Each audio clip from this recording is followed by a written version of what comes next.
दुश्मन को प्यार दोगे तो गला ही काटेगा। दुश्मन को दुश्मन मानकर व्यवहार करोगे तो कभी हारोगे नहीं। रोना चाहिए एकांत में। बिन रोए किन पाइया प्रेम प्यारा मीत।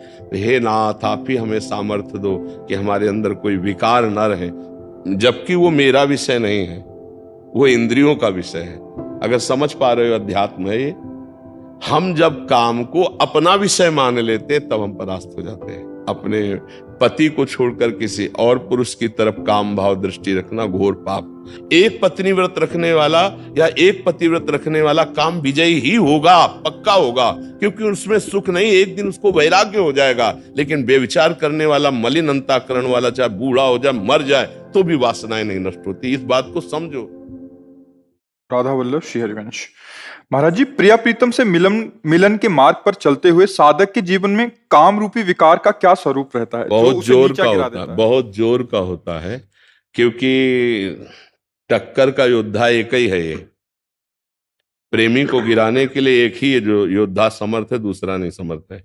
जैसे क्रोध और लोभ है, ये इसी की उपज है, काम की। कामः संजायते क्रोधा, और काम की पूर्ति में लोभ, और काम की पूर्ति में बाधा में क्रोध।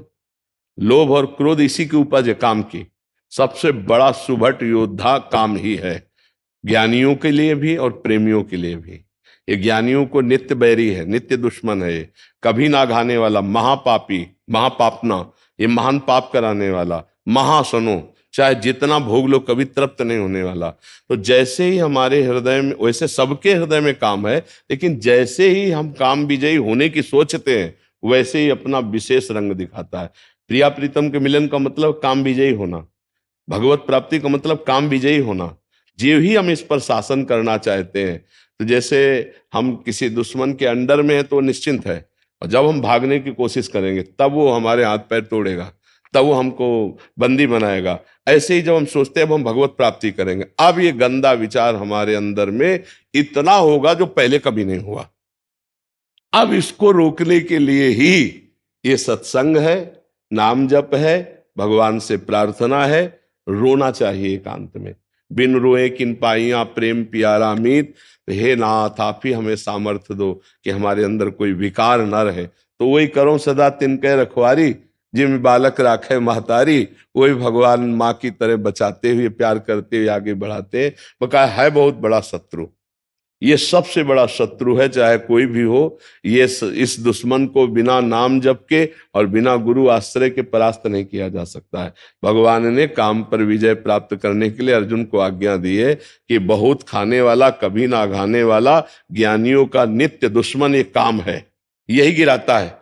इसलिए अर्जुन, इसको तुम मार। किससे? विवेक रूपी तलवार से, ज्ञान रूपी तलवार से मार। ये कितना भोगोगे, कहां तक भोगोगे? कभी तृप्ति हुई है क्या किसी की? इसका मतलब है त्यागाच्छांतिरनंतरम, ना कि भोगाच्छांतिरनंतरम। भोग से तो और अग्नि बढ़ेगी, और काम बढ़ेगा, और वासना बढ़ेगी। तो धर्म पूर्वक जब काम को सेवन किया जाता है तो उससे वैराग्य आता है। जैसे गृहस्थी है धर्म पूर्वक, शास्त्र मर्यादा, और विरक्ति है तो आजीवन ब्रह्मचर्य, तब इस पर विजय प्राप्त किया जा सकता है।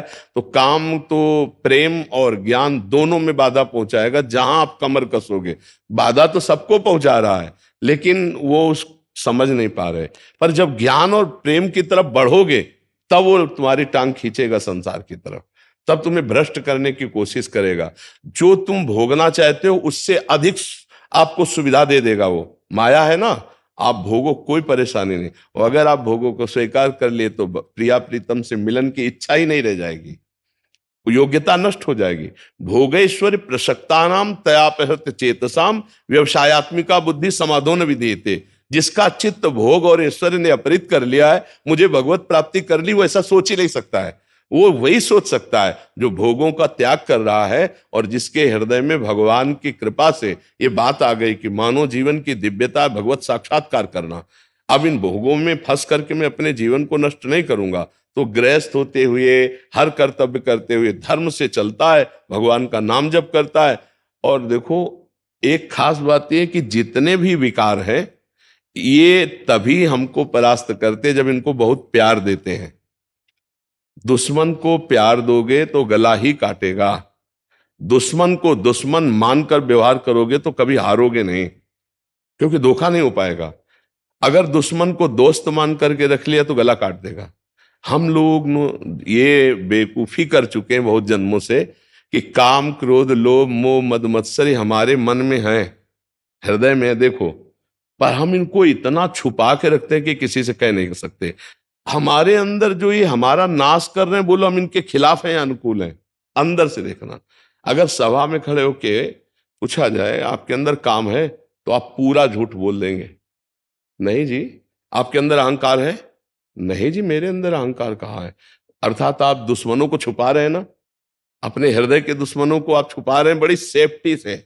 हर आदमी छुपाता है, और अगर दुश्मनों को चौड़े में खड़ा करके इनको दुश्मन बना दो और फिर इनकी खिलाफत करो, तो खास बात यह कि तुम्हें इसलिए परास्त नहीं कर सकते क्योंकि तुम्हारे दस्तखत के बिना इनमें कोई पावर नहीं। जैसे मन नेत्रेंद्रिय के साथ हुआ, मुझे रूप देखना है, मुझे नहीं देखना है। आंख खुली भला दिखा दे, नहीं देखना है। जब हम स्वीकृति दे देंगे, अच्छा देख लो, तो ऐसे नेत्र घूम जाएंगे, हम देख लेंगे।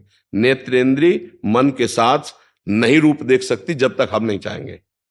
श्रवणेंद्रिय मन के साथ तब तक शब्द नहीं सुन सकती जब तक हम नहीं चाहेंगे। ऐसे हर इंद्रिय तब तक भोग नहीं भोग सकती जब तक हम नहीं चाहेंगे।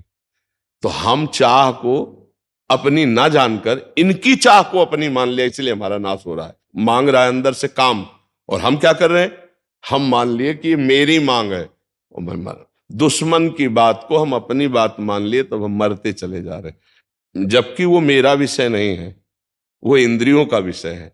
अगर समझ पा रहे हो अध्यात्म है ये।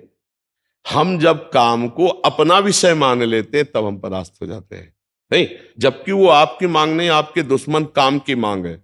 यही ना समझ होने के कारण हम कहते हैं कि हमें ज्ञान तो है कि मैं गलत कर रहा हूं, पर मैं रोक नहीं पाता हूं। इसलिए नहीं रोक पाते हो कि आपने जो गलत आपको सलाह दे रहा था, उसकी सलाह को आपने अपनी मांग मान ली, इसलिए आप गलत कर गए। तो अब ये काम को रोकने के लिए आपके अंदर विवेक चाहिए और धर्म चाहिए, ये दो चीजें। गृहस्थ हो तो धर्म पूर्वक अपने विषय का सेवन करो, तो भगवान की प्राप्ति में बाधा नहीं पड़ेगी।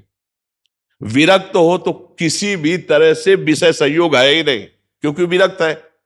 गृहस्थ में एक मर्यादा है। अब जैसे पति पत्नी का भाव है, गृहस्थ में जो अन्य भी भोग हैं, अगर उन्हें धर्म पूर्वक आप सेवन नहीं करते तो अपराध है, अधर्म पूर्वक अगर आप सेवन करते तो अपराध है। दोनों बातें हैं।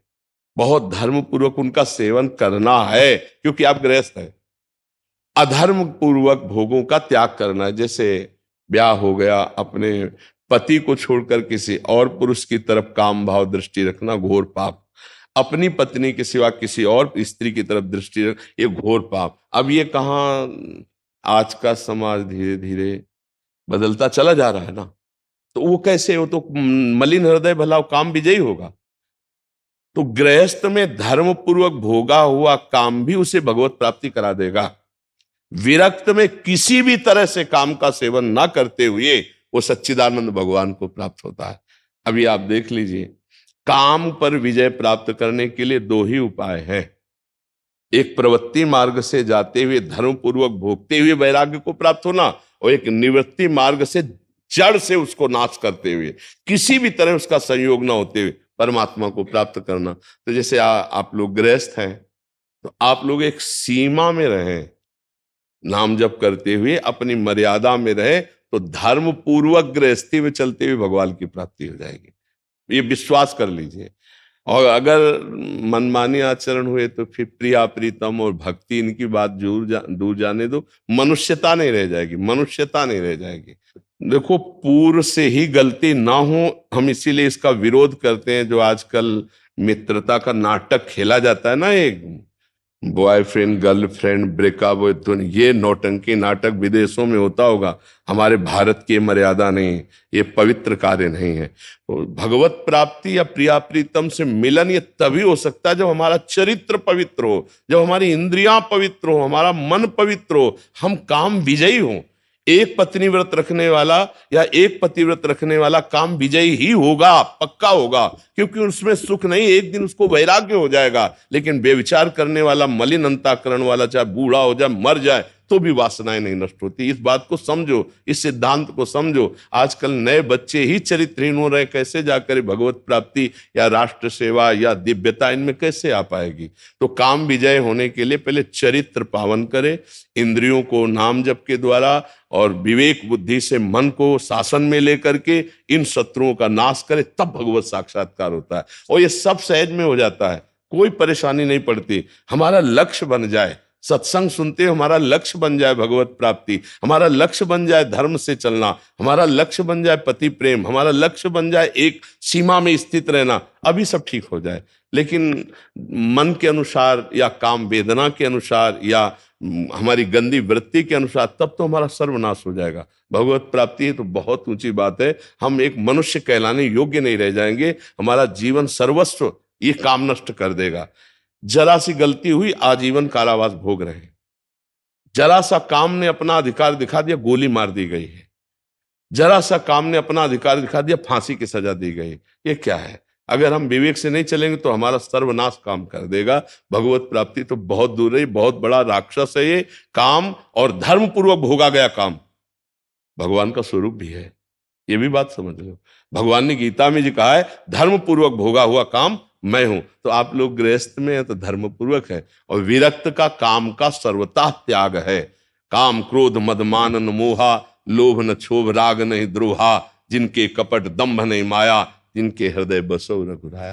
तो समझ पा रहे हो आप सखी?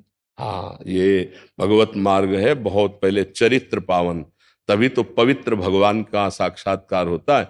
और इस काम जैसे राक्षस ने सबके हृदय को अपवित्र करने की ठान ली है। कोई बचेगा तो गुरु कृपा पात्र बचेगा, भगवत कृपा पात्र बचेगा। जो बुद्धि से ये सोच रहा है कि नहीं ये दुश्मन है तो बच जाएगा, नहीं अगर मित्र मानेगा तो कैसे बच पाएगा। और आजकल बच पाना और दुर्लभ हो गया, क्योंकि मोबाइल भगवान है। मोबाइल भगवान में जहां जो जिस प्रदेश का जिस देश का जो चाहो दृश्य देख सकते हो, नहीं उसमें सब कुछ विराजमान है, वो विश्व रूप है। मोबाइल मानो भगवान का विश्व रूप है, आप जो चाहो देख सकते हो। नए नए बच्चे पढ़े लिखे अब मोबाइल में गंदी बातें देखेंगे, गंदे विचार आएंगे, गंदी क्रियाएं करेंगे, कैसे उनको भगवत प्राप्ति का लक्ष्य बनेगा? कैसे भगवत प्राप्ति तो बहुत दुर्लभ बात है, मनुष्यता नहीं आ पा रही है। मनुष्यता से दूर होते जा रहे, राक्षसी बुद्धि बढ़ती जा रही, गंदे व्यसन करते जा रहे, गंदे आचरण करते। हम कई बार एकांतिक में कहा है कि आप देखो, समझ नहीं पा रहे हो आप कितने गर्त में गिर रहे हो।